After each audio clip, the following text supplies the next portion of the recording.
광복 후 일본인 재산 처리와 친일파. 1910년 대한제국이 일본 식민지가 된 후 일본은 토지조사사업, 동양척식 주식회사, 회사령, 광업권, 임야권, 수리조합, 전쟁동원과 물자공출 등 다양한 방식으로 한국인의 재산을 빼앗았고 동시에 일본인들의 한국 이민을 장려했다.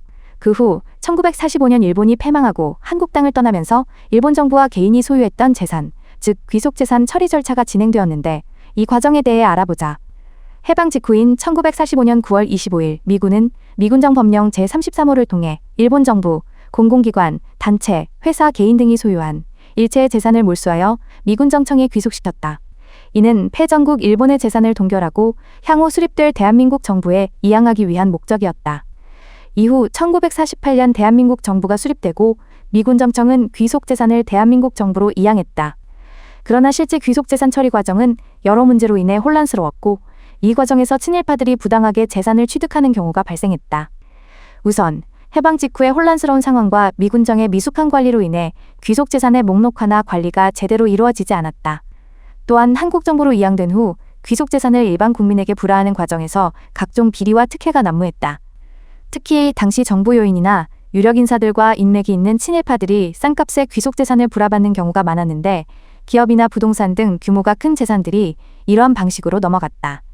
친일파들은 일제강점기 동안 쌓아놓은 재산과 인맥, 그리고 해방 후에도 유지된 권력을 이용해 귀속재산에 대한 정보에 접근하고 이를 취득하는 데 유리한 위치에 있었고 일제강점기에 친일 행위를 통해 축적한 재산과 일본인이 남기고 간 귀속재산이 섞이면서 친일파들은 자신들이 이미 소유하고 있던 재산을 더욱 불리는 한편 일본인들의 재산까지 편법으로 취득하는 경우가 발생했다. 일부 친일파들은 일본인 명의로 된 재산을 해방 후에도 관리하다가 적절한 시기에 자신의 명의로 바꾸거나 제3자 명의를 빌려 편법으로 취득하기도 했다.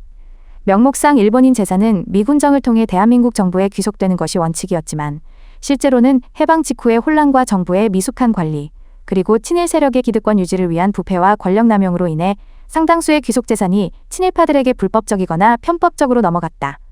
이 문제는 지금도 논란이 되고 있으며 경제적 불평등과 불공정의 뿌리가 되었다. 귀속재산 불화 과정에서 정경유착과 부정부패를 통해 소수의 친일 인사나 특정 세력에게 재산이 집중되면서 초기 자본주의 형성 과정부터 심각한 불균형이 초래되었다. 또한 일부 귀속기업체가 특정 재벌의 모태가 되면서 불공정 방식으로 축적된 자본이 대기업 성장에 기여했다는 비판도 있다.